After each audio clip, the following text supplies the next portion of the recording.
श्री गुरुवे नमः। दिगंबरा दिगंबरा श्रीपाद वल्लभ दिगंबरा। मित्रांनो, आजचा दिवस अत्यंत पवित्र आहे। आज आपण प्रवेश करत आहोत त्या अध्यायात जिथे भगवान शंकराचे अद्वैत तत्व आणि श्रीपाद श्री वल्लभांची गुरुकृपा एकाच प्रकाशात विलीन झालेली दिसते। हा अध्याय आहे शिवयोगी भक्ताचा महिमा आणि त्यानंतरचा अर्धनारी नटेश्वराचं दिव्य विवरण। या दोन्ही अध्यायातून उमटणारा संदेश म्हणजे भक्ती, त्याग आणि समर्पणाचा सर्वोच्च अनुभव। शिव म्हणजे निराकार ब्रह्म आणि श्रीपाद म्हणजे त्या ब्रह्माचा सजीव अवतार। म्हणतात ना, जेव्हा भक्त एकाग्रतेने पूजा करतो तेव्हा देव स्वतः त्या भक्ताच्या मनात प्रगट होतो। असा तो शिवयोगी भक्त ज्याच्या साधनेतून भगवान शंकर स्वतः प्रगट झाले, त्याचा अनुभव म्हणजेच श्रीपाद चरित्रामृताचा हा सुंदर अध्याय। शिवपूजेचं रहस्य, पिंडीतील तेज, निगडीतून झरणारी दिव्यता आणि त्या पूजेच्या क्षणी महादेवाने दिलेला अद्भुत संदेश, हे सर्व प्रभू श्रीपादांच्या कृपेने उलगडतं। शिव म्हणजे सृष्टीचा आरंभ, श्रीपाद म्हणजे त्या आरंभाचा अर्थ। शिव म्हणजे संहार, श्रीपाद म्हणजे पुनर्जन्माची कृपा। या अध्यायात जेव्हा श्रीपाद प्रभू भक्ताला सांगतात की बाळा, शिव आणि गुरु यांच्यात फरक नाही, तेव्हा आपल्या अंतःकरणात काहीतरी हलतं। गुरुतत्व म्हणजे शिवतत्वाचं मूर्तिमंत रूप आहे आणि जेव्हा आपण गुरुला वंदन करतो तेव्हा आपण महादेवांनाच वंदन करत असतो। पुढील अध्याय आहे अर्धनारी नटेश्वर विवरण।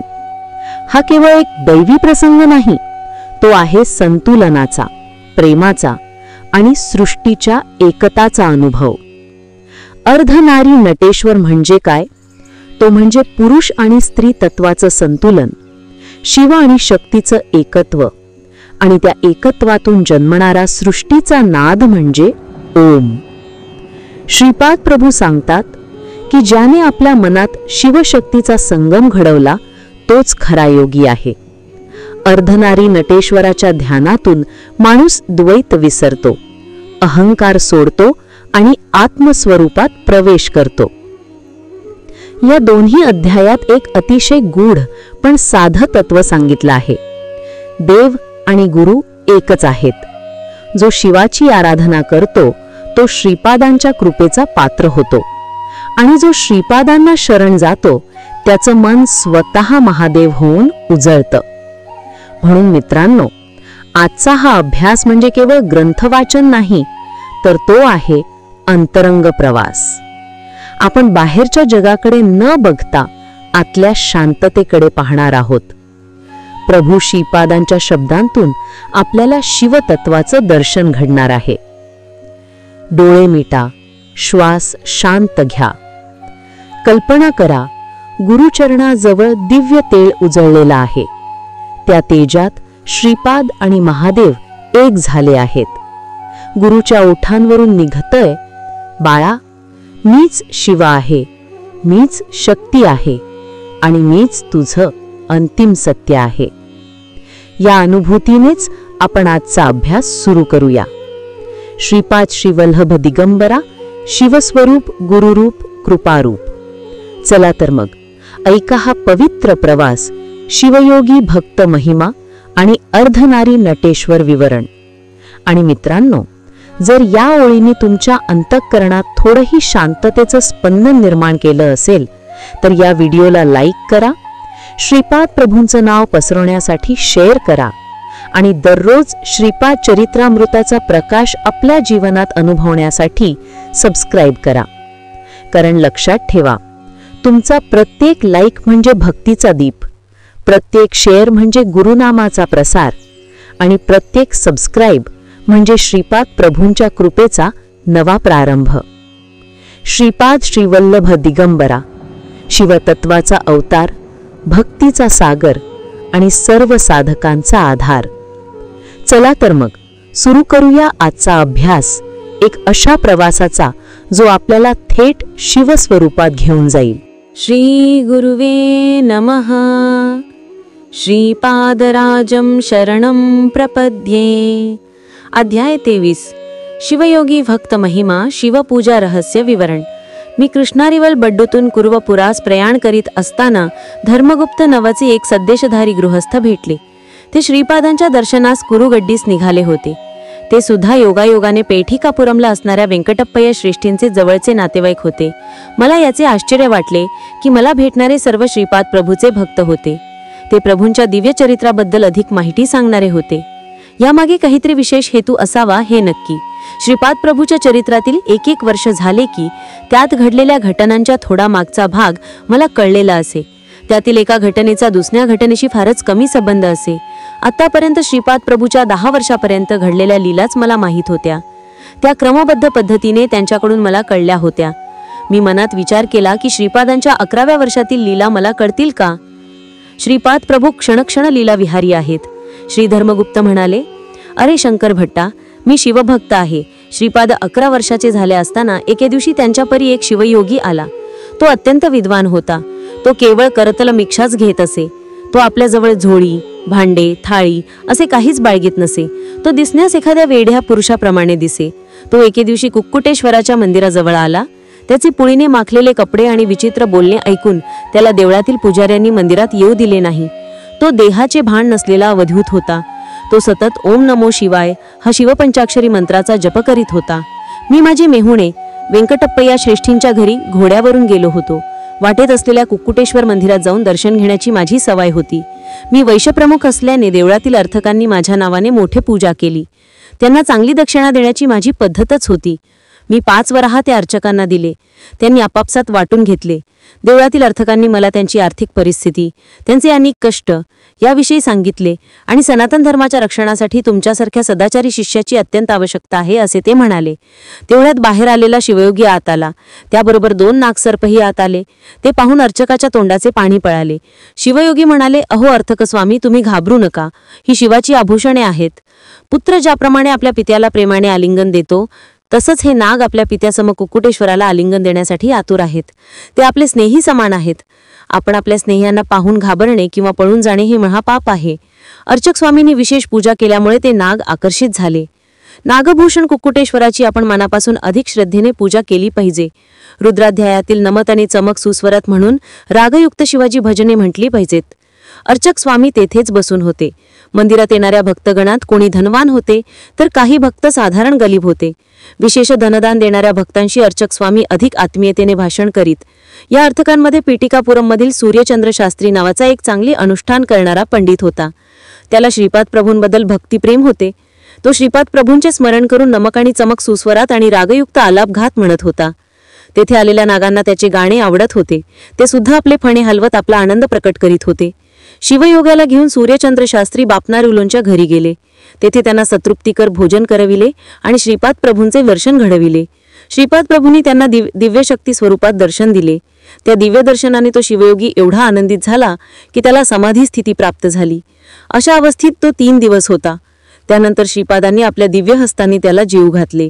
श्रीपाद म्हणाले, ए मुला, सनातन धर्मात सांगितल्याप्रमाणे आपले जीवन व्यतीत करून संसार तरून जा. पुराणांविषयी कल्पना किंवा असत्य असे काही नसते. त्यातला सामान्य अर्थ वेगळा असतो आणि गूढ रहस्यात्मक अर्थ हा वेगळाच असतो. अनुष्ठान करणाऱ्या साधकास त्यातील अंतरअर्थ आणि गूढ रहस्य अंतकरणात स्फुरते. भूतकारकांना चंद्रासूर्यात सूर्य परमात्म्याचे प्रतीक आणि चंद्रमणाचे प्रतीक समजले जाते. चित्स्वरूप तेजस्मणीरूप असणाऱ्यांना 15 शिवाय सृष्टिकार्य चालत नाही असे वाटते. अमावस्या ही मायेचे प्रतीक आहे. ही माया पूर्वीच्या काळी तसुगुल नावांच्या कलेने जन्म पावत होती. चंद्रबिंबामध्ये कलेचा प्रवेश झाल्यावर त्या लयतीचा लय होतो. ज्या प्रकारे माया परमेश्वर तेज घेऊन मनोरूप चंद्राल पसरले, त्याच प्रकारे चंद्रात सूर्याचे किरण समाविष्ट होतात. माया असती अथवा अमावस्या असो, त्यांच्या जडस्वरूपामुळे त्यांच्यापासून निर्माण झालेले जगत त्याच्या चिरकाल सानिध्याने चित्तजडात्मक आहे. वसंत ऋतू ज्याप्रमाणे सृष्टीतील फुलफळांच्या उत्पत्तीसाठी कारणीभूत होतो, तशीच स्त्रीसुद्धा शिशूच्या जन्मास कारणीभूत होते. मृत्यूलोकात जीवाला जन्ममरण असते. पाताळ लोकात सूर्यकांतीमुळे कांतितान दिसणाऱ्या लोकांना वृष्ण असे म्हणतात. सप्तपाताळात वेदांच्या अधिष्ठातृ देवता असतात. मनाचे ज्या ठिकाणी निवासस्थान असते ती भूमी सप्तपाताळ या नावाने संबोधली जाते. याची अग्नी आदी देवता आहे. या अष्टदेवतांना अष्टवसू असे नाव आहे. सूर्यकांतीमुळे शोभायमान होणाऱ्या देवतांना वसू असे म्हणतात. ब्रह्मशिला नगरातील श्रीपाद प्रभूंच्या बहिणीच्या वासवी या नावाचे हे गूढ रहस्य आहे. या अष्टगोलकांचे मध्ये असलेले वायुस्कंदाला सप्तसमुद्र असे नाव आहे. सामान्यजन या सप्तसमुद्रातला जलस्वरूप समजतात, परंतु ते खरे नाही. शिवमहिमा आंध्र प्रदेशातील 11 शिवक्षेत्रे आणि त्याचे स्वरूप. शिव हा एकादश रुद्र स्वरूप आहे. आंध्र प्रदेशात 11 शिवक्षेत्रे आहेत. त्यांचे दर्शन घेतल्याने महाफळ मिळते. ती क्षेत्रे पुढीलप्रमाणे आहेत. 1. बृहच्चिला नगरातील नगरेश्वर. 2. श्रीशैल्यावरील मल्लिकार्जुन. 3. द्राक्षरामम येथील भीमेश्वर. 4. क्षीराराम येथील रामलिंगेश्वर. 5. अमरावती येथील अमरलिंगेश्वर. 6. कोटीफली क्षेत्रातील कोटीफलेश्वर. 7. पिटिकापुरम येथील कुकुटेश्वर. 8. महानंदी येथील महानंदेश्वर. 10. काळेश्वर येथील काळेश्वर. 11. त्रिपुराताक येथील त्रिपुरालकेश्वर. शिवाची मूर्ती पूजेसाठी कोठेच नसते. शिवलिंग आत्म्यात तेवणारे ज्योती स्वरूप आहे. सिद्धी प्राप्त झाल्यानंतर निर्मल मनरूपात असणारी निर्मलता म्हणजेच स्फटिकलिंग आहे. आपल्या शरीरात असणारा मधु त्याला ज्ञान मिळविण्यासाठी सहकार्य करणारा रुद्र आहे. मानेपासून नाडीरूपात मानेच्या खालीपर्यंत व्याप्त असणाऱ्या नाड्यांना रुद्रजटा असे म्हणतात. शिवाच्या हटयोगी रूपात लकुलीश्वर आहेत. शिवप्रभू भिक्षाटन करून जीवाची पापकर्मे हिरावून नेतात.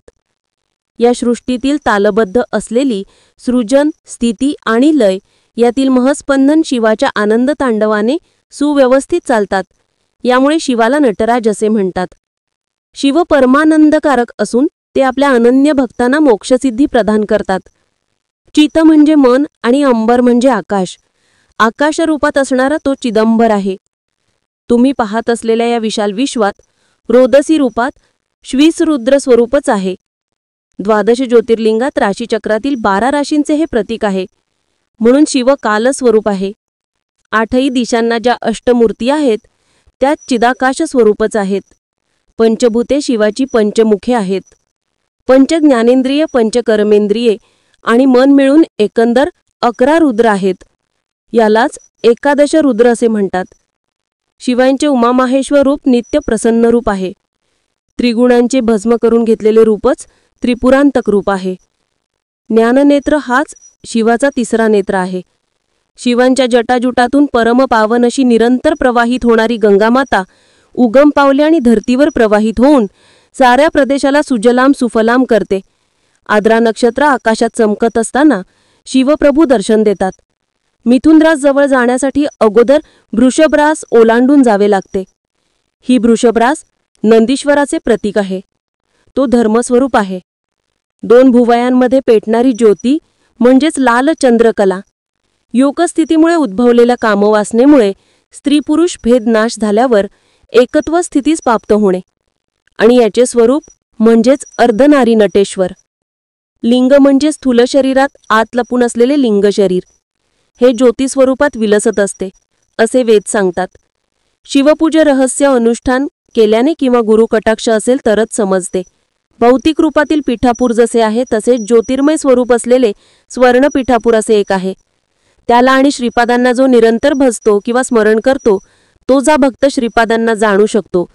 तो कितीही दूर असला तरी स्वर्ण पिठिका पुरालय वास करतो. अशा भक्ताला श्रीपाद प्रभू अत्यंत सुलभप्राय असतात. भौतिक पीठिकापुरममधील कुक्कुटेश्वर मंदिरातील अर्चक स्वामी प्रमदगणांचे अंशरूपाने जन्माला आले होते. भूत प्रेत पिशाचादी महागण अनेक असतात. योगाभ्यास करणारे आणि श्रीपाद प्रभूची आराधना करणारे भक्त त्या भूतप्रेतांना रोखून ठेवतात. हे सर्व अडथळे दूर करून जे भक्त श्रीपाद प्रभूंना येऊन भेटतात ते धन्य होतात. श्रीपाद प्रभू म्हणाले, माझ्या आजोळच्या घराच्या अंगणात एक मोठे संस्थान होणार आहे असे अनेक वेळा मी सांगत आले आहे. माझा संकल्प अमोद आहे. मुंग्या जशा अगणित संख्येत असतात तसेच माझे भक्त लक्षानुलाक्ष आहेत. योगीगण माझ्या संस्थानाचे धर्मपालन योग्य रीतीने करतील. कोण किती जण कोठून केव्हा कशा प्रकारे येणार ते मीच ठरवितो. पीठिकापूर येथे वास्तव्य केल्यावर श्रीपादांच्या संस्थानाचे दर्शन सर्वांनी केलेच पाहिजे. माझा अनुग्रहने योग्य शिष्य आहेत त्यांनाच होईल. त्यांच्यावर मी अमृतवृष्टी करीन. अयोग्य व्यक्तीला माझे दर्शन मृगजळासारखे वाटेल. श्री गुरुवे नमः. श्रीपादराजं शरणं प्रपद्ये. अध्याय 24. अर्धनारी नटेश्वर विवरण. मी शंकराहने श्री धर्मगुप्तांना प्रश्न विचारला, महाराज, भगवान शिवाने वेगवेगळी आभूषणे आणि शस्त्रे धारण केली आहेत. ही धारण करण्यामागील अंतर्य अर्थ काय याचा खुलासा करावा. यावर धर्मगुप्त म्हणाले, अरे शंकर भट्टा, गणपती देवाचे पाशांकुश हे मुख्य आयुध आहे. तसेच श्री विष्णूचे सुदर्शन चक्र मुख्य आयुध आहे. त्रिशूल हे भगवान शंकरांचे मुख्य आयुध आहे. त्रिशूलाला वरच्या बाजूस 3 टोके असतात. ही अग्निज्वालेच्या रूपात असतात. ते तिन्ही टोके मिळून एकच शूलहस्ताप्रमाणे असतात. सत्व, रज आणि तम या त्रिगुणाचे ही 3 टोके निदर्शक आहेत. या त्रिगुणाचे एकत्व म्हणजे खरा त्रिगुणातीत शिव भगवान आहेत. हा अंतरार्थच त्रिशूल सूचित करतो. श्वासाचे चलनवलन पिंगळा नाडीद्वारा होऊन कपाळाच्या मध्यभागातून तो शिरस्थानापर्यंत जाऊन पोहोचतो. इडा, पिंगळा आणि सुषुम्ना या 3 नाड्या ब्रह्मज्ञानाची केंद्रे आहेत. यालाच नाड्यांचा त्रिवेणी संगम असे म्हणतात. हा त्रिशूलाचा अंतरअर्थ आहे. शिवाचे दुसरे आभूषण म्हणजे नाग आहे. मानवाच्या शरीरात कुंडलिनी शक्ती ही सर्पाच्या आकारात सुप्त अवस्थेत असते. ती जागृत झाली असता अष्टसिद्धी प्राप्त होतात. या महासिद्धींना नाश करून त्याचा उपयोग लोककल्याणासाठी करणाऱ्या शिवाचे ईश्वर असे सुद्धा एक दिव्य नाव आहे. शिवाच्या त्रिशूलाला डमरू बांधलेला असतो. हा शब्दगुणाचे प्रतीक आहे. नाद, झंकार हा आकाश गुण आहे. आकाशाला शब्द प्रकंपाने विचलन करतो. आपण मंत्र जप केला असता किंवा मंत्र ऐकला असता तो डमरूच्या आवाजाप्रमाणे आपल्या कानात घुमतो. मंत्र पुरश्चरण केल्यामुळे योग्याला आनंद प्राप्त होतो. या आनंदाच्या नादात तो नृत्य करतो. याची प्रतीक म्हणून परमेश्वर डमरू धारण करतो. 2 भुवयांच्या मध्यबिंदूवर आज्ञाचक्र असते. तेथे सर्व ज्ञानाचे केंद्र असते. ज्ञानी पुरुषाला अतींद्रिय दृष्टी असल्यामुळे त्याचे ज्ञान केंद्र विकसित असते. या चक्राद्वारे योगी भूत भविष्य यथार्थपणे समजू शकतात. हाच परमेश्वराचा 3रा नेत्र असे म्हणतात. हा ज्ञाननेत्र विकसित झाला म्हणजे कामस्वरूप मदनाचे दहन करता येते. शिवप्रभूचा निवास स्मशानात असतो असे म्हणतात. योगाग्नीमुळे सर्व वासनांचे भस्म होऊन योग्याला परमशांती प्रदायक निर्वाण स्थितीचा अनुभव येतो. ज्ञानाच्या स्थितीचा पांढरा रंग असतो असे म्हणतात. तीच विभूती होय. आलोचना, निंदा यांच्यावर नियंत्रण ठेवण्याची शक्ती आल्यावर शुद्ध ज्ञान प्राप्त होते. त्यामुळे आनंद प्राप्ती होते. ज्ञानाची शुद्धी 4 प्रकारे होते. 1 आदिभौतिक, 2 आदिदैविक, 3 आध्यात्मिक आणि 4 मानसिक. यांची संकेतरूप म्हणून शिवाचे भक्त 4 विभूती रेषा कपाळावर लावतात. एक दिव्य औषधी शिलाजीत नावाची असते. या औषधीच्या सेवनाने नित्य यौवन प्राप्त होते. पूर्वकाळात शिलादोड नावाचे एक महर्षी खड्याचा आहार करून निर्वाह करीत असत. तेच नंदीश्वर रूपात अवतरित झाले. श्रीकृष्णाचा जन्म रोहिणी नक्षत्रात आणि वृषभ राशीत झाला. शिवाचा जन्म नक्षत्र आद्रा होते. उमामाहेश्वराच्या अर्धनारी नटेश्वर रूपाची राशी मिथुन होती. या राशीच्या अगोदर वृषभ रास असते. हा वृषभास नंदीश्वर आहे. नंदी हा धर्माचे प्रतीक आहे. निम्न जातीच्या कांबरूपी मदनाला शिवाने दग्ध केले होते, परंतु शिवाच्या कृपेनेच तो निराकार रूप घेऊन उच्च प्रकृती असलेल्या दिव्य दाम्पत्य धर्माचे पालन करणाऱ्या दाम्पत्यास पुत्ररूपाने प्राप्त झाला. श्रीकृष्णाने उपमन्यू ऋषींचे शिष्यत्व पत्करून अत्यंत निष्ठेने शिवोपासना केली होती. शिवाच्या अनुग्रहामुळे रुक्मिणीच्या पोटी मन्मथ हा प्रद्युम्न नावाने जन्मास आला. हा मन्मथ वृषभ राशीतील कामस्थान आहे. धर्मबद्ध असलेल्या कामना कोणत्याही असल्या तरी उन्नत प्रकृतीच्या असतात. त्यांची पूर्णता करणे धर्मविहित असते. भयंकर अशा तांत्रिक सिद्धी आणि शक्ती वाघाप्रमाणे प्रमादकारी असतात. त्यांना वश करून आपल्या ताब्यात ठेवणारे शिवभगवान आहेत. वाघ हा शक्ती देवीचे वाहन आहे. शक्तीस पूर्णपणे आपल्या ताब्यात ठेवण्याचे प्रतीक म्हणून परमेश्वर चर्म अंगी धारण करतात. म्हणून त्यांना व्याघ्रचर्म अवधारी असे म्हणतात. शुद्ध ब्रह्मज्ञान निरंतर प्रवाहित करणारी प्रज्ञा अमृतत्व सिद्ध असलेल्या शिवाच्या जटेतून वाहणाऱ्या लोकभाविनी गंगेचे प्रतीक आहे. याप्रमाणे नित्य प्रसन्न तत्वामुळे मिळणारा महाप्रशांत आनंद आल्हादमयी स्थितीचे प्रतीक चंद्रकोर आहे. उजव्या भागात प्रवाहित होणारी श्वासरूपी शक्तीची पिंगळा नाडी असते. डाव्या भागात प्रवाहित होणारी श्वासरूपी शक्ती इडा नाडी असते. नावाने ओळखली जाते. अरे शंकर भट्टा, प्राणायाम करताना उजव्या नाकपुडीने श्वास घेतल्यास उष्णता वाढते, म्हणून तिला सूर्यनाडी म्हणतात. डाव्या बाजूने श्वास घेतल्यास शीतलता मिळते, म्हणून तिला चंद्रनाडी असे म्हणतात. कालपुरुषाच्या शरीरातील राशीचक्रात मेष राशीपासून तुळा राशीपर्यंत उष्णता देणारे 6 महिने सूर्यनाडी असे गृहीत धरल्यास अश्विन मासापासून फाल्गुन मासापर्यंतचे 6 महिने शीत अर्थात कमी उष्ण असल्याने चंद्रनाडी असे समजले जातात. या चंद्रसूर्याच्या गतीमुळेच पौर्णिमा आणि अमावस्या यांची निर्मिती होते. योगी पुरुष आपल्या वैशिष्ट्यपूर्ण साधनेने कालचक्रातील समस्त सिद्धी प्राप्त करून घेतो. त्याला भूत, भविष्य आणि वर्तमान या तिन्ही कालाचे जाण योगशक्तीमुळे प्राप्त होते. या कालचक्रालाच अर्धनारीश्वर, जे कोणत्याही परिस्थितीत वेगळी करता येत नाही, अशी जोडी समजावे.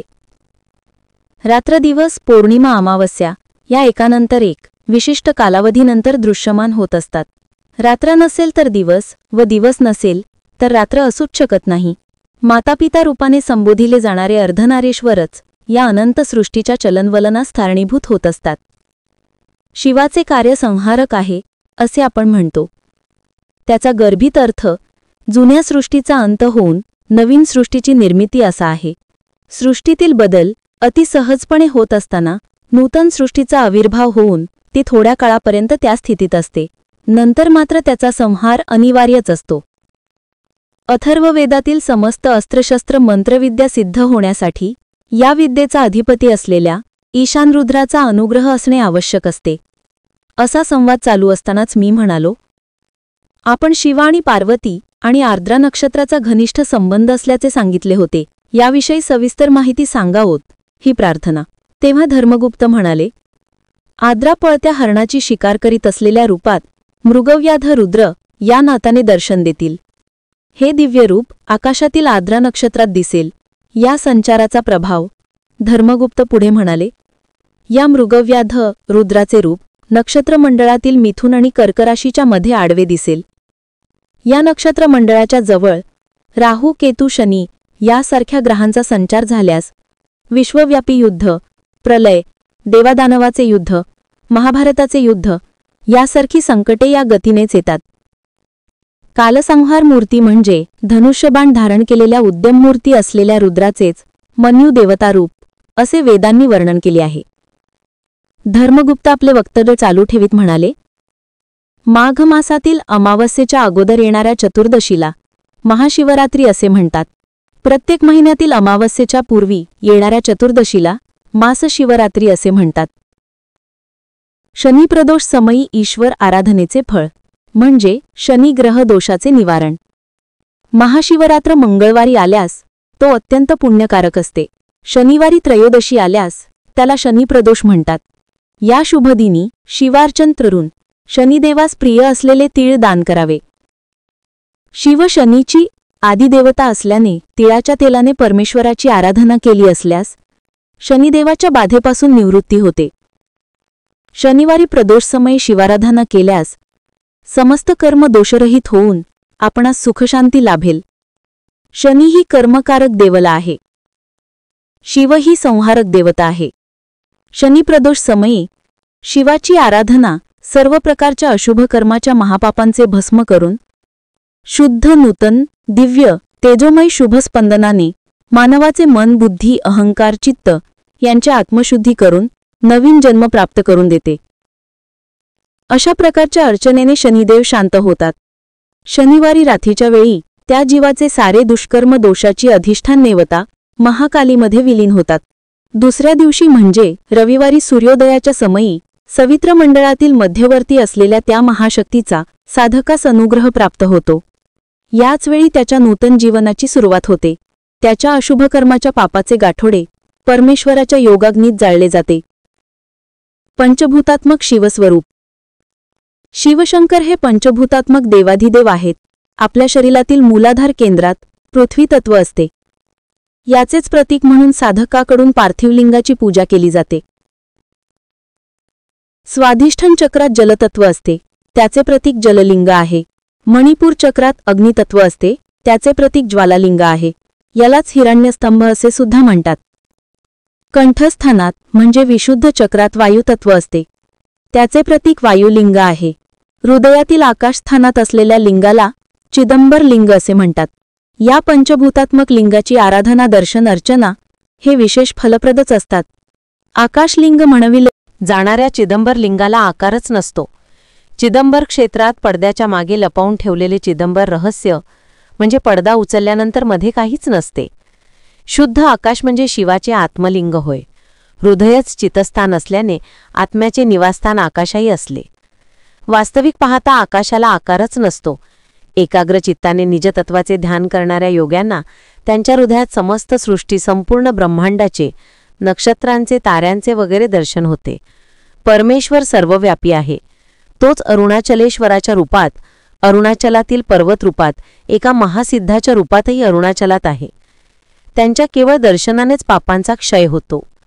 तोच अरुणाचलेश्वरच आज मानवाकृतीमध्ये पीठिकापुरात श्रीपाद श्रीवल्लभ ह्या नामरूपाने अवतार घेऊन समस्त मानवजातीचे कल्याण करण्याच्या उद्देशाने सध्या कुरुगड्डीमध्ये दिव्य तेजाने विलसत आहे. कुरुगड्डी अरुणाचल पर्वताप्रमाणे आहे. अर्धनारीश्वर रूपात असलेले अरुणाचलेश्वर श्रीपाद श्रीवल्लभच आहेत. ज्याप्रमाणे अरुणाचलातील पर्वत साक्षात शिवस्वरूप आहे, तसेच कुरुगड्डीसुद्धा साक्षात श्रीपाद श्रीवल्लभांचे रूपच आहे. अरुणाचलातील शिवलिंगात शिवशक्ती असल्याप्रमाणे श्रीपाद श्रीवल्लभांच्या रूपात सुद्धा शिव आणि शक्ती मिळून आहेत. अरुणाचलातील महासिद्धाच्या रूपातील परमेश्वराचे दर्शन साधकांना अत्यंत दुर्लभ असते, परंतु श्रीपाद श्रीवल्लभ या रूपातील महासिद्धाचे दर्शन साधकांना अत्यंत सुलभ रीतीने होते. हे धर्मगुप्तांचे वक्तव्य ऐकून मी म्हणाले, महाराज, मी आतापर्यंत श्रीपाद प्रभू हे श्री मणावती देवी समवेत श्रीतेकदेशाचे संयुक्त स्वरूप आहेत असे ऐकले होते, परंतु तुम्ही ते शिवशक्ती स्वरूप आहेत असे सांगितलेत. मला हे सारे काही स्पष्ट कळत नाही. घोटाळ्यात पडल्यासारखे वाटते. आपण कृपा करून स्पष्ट करून सांगावे. माझे बोलणे ऐकून धर्मगुप्त हसले आणि म्हणाले, अरे बाबा, श्रीपाद प्रभूंचे दिव्य तत्व सप्तऋषींना सुद्धा अवगत झाले नाही, तेव्हा माझ्यासारख्या सामान्य पामराची काय कथा. तरी पण माझ्या सामर्थ्यानुसार तुला समजावून सांगण्याचा प्रयत्न करतो. श्री व्यंकटेश प्रभू कृतयुगापासून आहेत. त्यांनी श्री दशरथ राजाला दर्शन देऊन सांगितले होते की मी श्रीरामचंद्र ह्या नावाने तुझ्या घरी जन्म घेईन. कौसल्यातनय श्रीराम या नावाने सुद्धा स्वानीची पूजा काही लोक करतील. काही काळपर्यंत श्रीपाद प्रभूची शक्ती स्वरूप म्हणजे बालत्रिपुर सुंदरी या स्वरूपात सुद्धा भक्तांनी आराधना केली. काही साधकांनी त्याची सुब्रह्मण्यम या स्वरूपात सुद्धा अर्चना केली. यानंतर श्री रामानुजाचार्यांनी वैष्णवाकडून श्री महाविष्णू रूपाली त्यांची आराधना करतील. ही सारी रूपे असलेले साक्षात दत्तप्रभूच आहेत. साधकांनी कोणत्याही रूपात श्रद्धाभावाने त्यांना साथ पातली तर ते भक्तांचे रक्षण करण्यासाठी धावून येतात आणि भक्तांचे रक्षण करतात. साधकांना लीला दर्शवणारे माया नाटकाचे सूत्रधार श्रीपाद प्रभूच आहेत. ते आज श्रीपाद श्रीवल्लभ या नामरूपाने भक्तांचे कल्याण करीत आहेत. श्रीपाद प्रभूंच्या वामभागात शक्तिसंचार असतो आणि उजव्या भागात शिवसंचार असतो. या कारणाने ते शिवशक्ती स्वरूप आहेत. त्यांच्या हृदयात पद्मावती देवीचा वास असतो. हृदय हे दयेचे आणि तसेच अनाहत चक्राचे स्थान आहे. येथून शक्ती अधोचक्राकडे, त्याचप्रमाणे अधोचकाकडे म्हणजे मूलाधारा चक्राकडे प्रवाहित होते. या कारणानेच ते अजून एका दिव्य चैतन्यमय शरीराने श्रीपद्यावती श्री व्यंकटेश्वर स्वामी रूपात आहेत. श्रीपाद प्रभू त्याणी हिरण्यगर्भाचे सुद्धा स्वरूप आहेत. परा, पश्यंती, मध्यमा आणि वैखरी स्वरूपी वाणीदेवीचा त्यांच्या जिव्हेवर वास असतो. राणीमातेचे दिव्य मानस आणि हिरण्यगर्भाचे दिव्य मानस हे अद्वैत स्थितीत असते. वास्तविक पाहता चिदंबर रहस्य म्हणजे ते 3 प्रकारचे चैतन्य स्वरूप एकाच वेळी धारण करतात. त्यांच्या एका शरीराला दुसऱ्या शरीराचा कोणत्याही दृष्टीने पाहिल्यास स्पर्श नसतो. ते वाणी, हिरण्यगर्भाचे चैतन्य शरीर, शिवपार्वतीचे चैतन्य शरीर, पद्मावती व्यंकटेशाचे चैतन्य शरीर यांना एकाच वेळी धारण करून त्या सगळ्यांचे अतीत श्रीपाद श्रीवल्लभ असे आणखी एक दिव्य चैतन्य शरीर धारण करतात. याचे वैशिष्ट्य असे की एका शरीराशी दुसऱ्या शरीराचा स्पर्श नसतो. हीच प्रभूची योगमाया, वैष्णवी माया आणि हेच त्याचे चिदंबर रहस्य. श्रीपादांना द्वैत, विशिष्ट अद्वैत, अद्वैत आणि या सर्वांचे अतीत असे म्हटले तरी योग्यच होईल, कारण त्याची योगमाया अगाध आहे. श्रीपाद श्रीवल्लभांचा जय जयकार असो.